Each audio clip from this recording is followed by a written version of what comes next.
ये बड़ी सनसनीखेज खबरें हैं। एक तरफ इंडिया अग्रेसिव है तो दूसरी तरफ बांग्लादेश और सैंडविच है जी बीच में पाकिस्तान। बांग्लादेश ने खुल्लम खुल्ला इंडिया को धमकी देते हुए कहा है कि हम 17 फरवरी को दिल्ली में होने वाली बैठक में भारत को अपने तरीके से जवाब दे। बांग्लादेश की तरफ से पाकिस्तान से शॉर्ट रेंज बैलिस्टिक मिसाइल यानी कि पाकिस्तान का अब्दाली मिसाइल जिसकी रेंज 400 किलोमीटर की है डिमांड किया गया है और कहना यह है कि हम इंडिया को काउंटर करने के लिए पाकिस्तान से ये बैलिस्टिक मिसाइल डिमांड कर रहे हैं। बांग्लादेश को खासतौर पे मोहम्मद यूनुस साहब की जो इंटरिम गवर्नमेंट थी उसको कोई आ रही थी, लेकिन सुनने में आया कि जो यूएस एड बांग्लादेश है उसने ये अनाउंस कर दिया है कि it has stop one thing. Secondly इस पे बात करते हैं कि क्या इसमें डॉक्टर जयशंकर ने कोई जादू चलाया है। हेलो एवरीवन, स्वागत है आप सभी का हमारे यूट्यूब चैनल P5 न्यूज पर। दोस्तों, यदि आप हमारे यूट्यूब चैनल P5 न्यूज को अभी तक सब्सक्राइब नहीं किया है तो लाइक, कमेंट, अपने दोस्तों के साथ शेयर कर सब्सक्राइब कर लीजिए, क्योंकि इस तरह का वीडियो हम P5 न्यूज पर लाते रहते हैं। चलिए बिना देर किए। इकोनॉमिकली आपको स्टेबल नजर आ रहा है? नहीं, पहले था। हाँ। जैसे हसीना वाजिद का तख्ता पलट किया। हाँ। वो भी यूथ स्टूडेंट यूनस आ गया। यूनस आ गया। अब यूनस ये है कि यूनस का जो माइंड सेट है वो कम्प्लीटली डिफरेंट है। हसीना वाजिद ये थी कि वो इंडिया के साथ मिलती थी।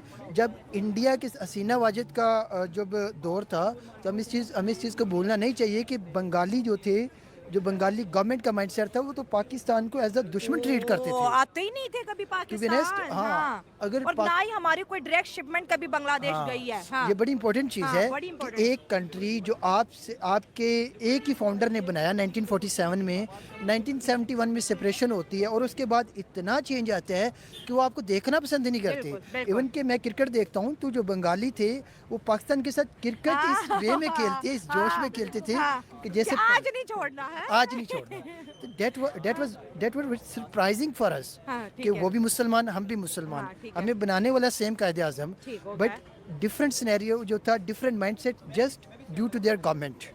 अब जैसे गवर्नमेंट चेंज हुई, अब बंगाली जो है वो बंगाली पब्लिक भी पाकिस्तान की फेवर में बोलती है। और जो डॉक्टर यूनुस साहब हैं, अब उनके पास कोई डॉक्टर यूनुस साहब ने बांग्लादेशी आर्मी इस्लामाबाद भेजी है। हाँ।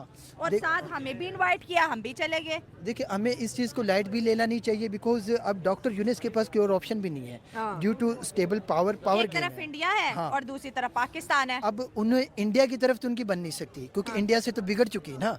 इंडिया जो थी सबसे बड़ी सपोर्टर थी हसीना वाजिद की। ठीक है। और आपने देखा कि हसीना वाजिद एक तरह की देखी जाए तो वो डिक्टेटरशिप ही थी, लाइक। अच्छा, जैसे उन्होंने इलेक्शन कॉन्टेस्ट किया, that was just by name election हुए, राइट, जैसे पाकिस्तानी में हुए, सॉरी टू से। और उसके बाद जो बात करनी है तो बांग्लादेश जो है वो इंडिया को आंखें दिखा रहा है। देखिए, न्यूट्रलाइज जब भी हम लोग एनालिसिस करते हैं ना, आप किसी भी इकोनॉमी का या नेबर इकोनॉमीज का जब भी हम लोग करते हैं तो उस पे बहुत सारे अदर फैक्टर्स जो है उनको मद्देनजर रखा जाता है। और जिस तरह बांग्लादेश की एक गैर जिम्मेदार सी हुकूमत जो है वो बनी हुई है, तो उसमें गैर जिम्मेदार सियासी माइंड नहीं है वहाँ पे लोगों का। जब तक सियासी माइंड नहीं होता तो इस तरह गैर जिम्मेदारी का मुजाहरा जो है वो किया जाता है।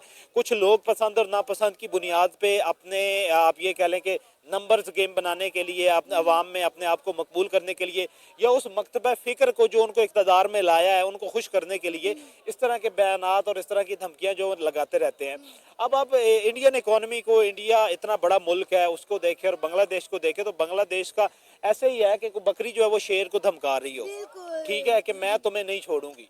अब शेर जो है वो अपनी शराफत में ये कह ले कि कुछ मामलात ऐसे होते हैं हमारे यहाँ ना, गाँव में ये कहा जाता है कि जो जमींदार तबके होते हैं ना, हमारे जो बड़े जमींदार होते हैं या जो छोटे भी जमींदार होते हैं, गांव में एक कमी का कॉन्सेप्ट बड़ा होता है जिसमें मुसल्ली, मरासी, लोहार इस तरह के होते हैं। तो उनके साथ किसी किस्म का कोई रोला बन जाए ना, तो वडेरे जो होते हैं ना गांव के, ये जो जमींदार होते हैं, वो कहते हैं कि यार इनसे अवॉइड करें, क्योंकि लोगों ने ये कहना है कि यार रोला बनाया तो वो भी किसके साथ, मुसल्ली के साथ, कमी के साथ आपने रोला बनाया है।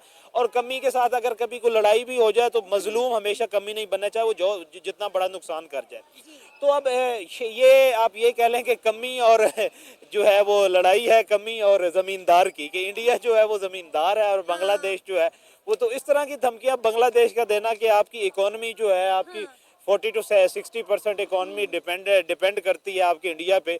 इंडिया स्ट्रिक्ट एक्शन इकोनॉमिकल लेने लग जाए, वो जस्ट आपकी बिजली बंद कर दे, जो आप अंधेरों में धकेल दे आपको। सर बिलियन ऑफ डॉलर का इन्होंने इंडिया का बिजली का बिल देना है, अडानी ग्रुप का बिल देना है। इसके अलावा अगर हम बात करें तो कितने सारे ऐसे इंडिया के सरकारी पावर प्लांट हैं जो इनको बिजली देते हैं। अगर सिर्फ इंडिया बांग्लादेश की बिजली बंद कर दे तो आधे से ज्यादा वही आपकी बात कि बांग्लादेश अंधेरों में डूब जाएगा। टेक्सटाइल इंडस्ट्री तो उनकी पहले ही तबाह हो चुकी हुई है।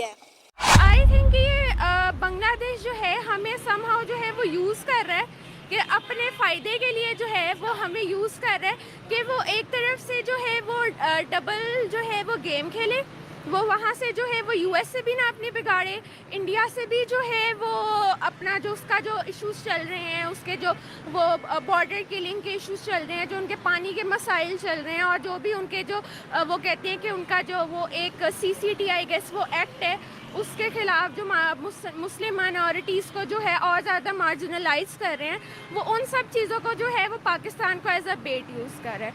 अगर हम थोड़ा सा हिस्टोरिकल बांग्लादेशी जब 1947 के बाद की वॉर हुई थी, तो उसके बाद अगर बांग्लादेश अभी भी हमसे सपोर्ट मांग रहा है तो वो थोड़ा सा वैसे डर ही लगता है कि वो हमारे खिलाफ भी कुछ कर सकते हैं और हम भी उनके खिलाफ कुछ कर सकते हैं, कुछ पता नहीं होता आ रही है। और अब बांग्लादेश को जो है वो पता है कि हमारे पास और तो कोई ऐसा अलायंस है नहीं जो कि इतना पावरफुल हो, या उसके पास इस तरह चाइना है तो सही उनके पास, लेकिन चाइना उनकी इस तरह डायरेक्टली मदद नहीं ना करेगा। उन्हें पता है कि हमारा और उनका जो है वो हिस्टोरिकल पास्ट एक है, हम लोगों की रूट्स एक हैं, वो उस चीज़ को भी जो है वो कॉमन ग्राउंड बना के जो है वो उसको यूज़ कर रहा है, और वो हमें आगे कर रहा है कि आप एग्जैक्ट उन्हीं बैलिस्टिक मिसाइल्स का यूज़ करें जिनके ऊपर सैंक्शन लगी हुई है। तो ये भी तो एक चीज़ है ना, ये भी एक एस्पेक्ट है। हमें ये नज़र आ रहा है कि उनके साथ बिगड़ी है और एकदम से जो है वो हमारे पास उन्होंने हमसे अच्छे रिलेशंस बना लिए हैं, लेकिन हम ये क्यों नहीं देख रहे कि वो हमें यूज़ कर रहे हैं। जी, या तो आप उनको कहें कि आप ट्रीटी वगैरह कुछ कर लें,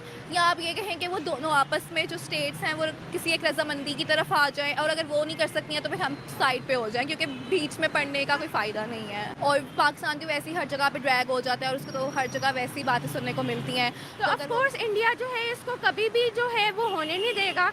वो जो है यूएस के साथ अलायंस है उसकी, ऑफ कोर्स, तो वो जो है वो यही कहेगा, यूएस के थ्रू हमें जो है वो रोकने की कोशिश करेगा, और वो यही होगा कि एट दी एंड हम नहीं देंगे। तो ये वही है कि शेर के पास जाके उसको दाना डालना, और फिर वो आगे से जो करेगा फिर आपसे गुस्सा नहीं जाएगा। तो इससे बेहतर यही है कि पहले वो इंडिया के इतने उनके साथ अच्छे रिलेशंस है, और अब उनके ISI जो है के साथ अच्छे रिलेशंस है। डेफिनेटली अगर इस तरह की कोई भी जो है वो कोई नई गवर्नमेंट आती है, वो पाकिस्तान के खिलाफ जाके जो है वो इंडिया से जो है वो मिसाइल्स मांगेंगे और एड मांगेंगे कि हमने पाकिस्तान के ऊपर जो है वो हमला करना है, और फिर उसके बाद अगर इन फ्यूचर अगर उनको कोई ऑप्शन मिलती है वो और दोस्तों, ये कहा जा रहा है कि भारत ने शायद ये कोशिश की है कि बांग्लादेश की एड जो है वो अमेरिकन बंद कर दें, क्योंकि अमेरिका ने सुनने में आया कि जो मार्को रूबियो हैं उन्होंने ये कहा कि तमाम एड जो है वो बंद कर दी जाए, तो जाहिर बात है उसमें बांग्लादेश की एड भी बंद होगी, और मेरा ख्याल है जो पाकिस्तान को आ रही थी वो भी बंद हो गया।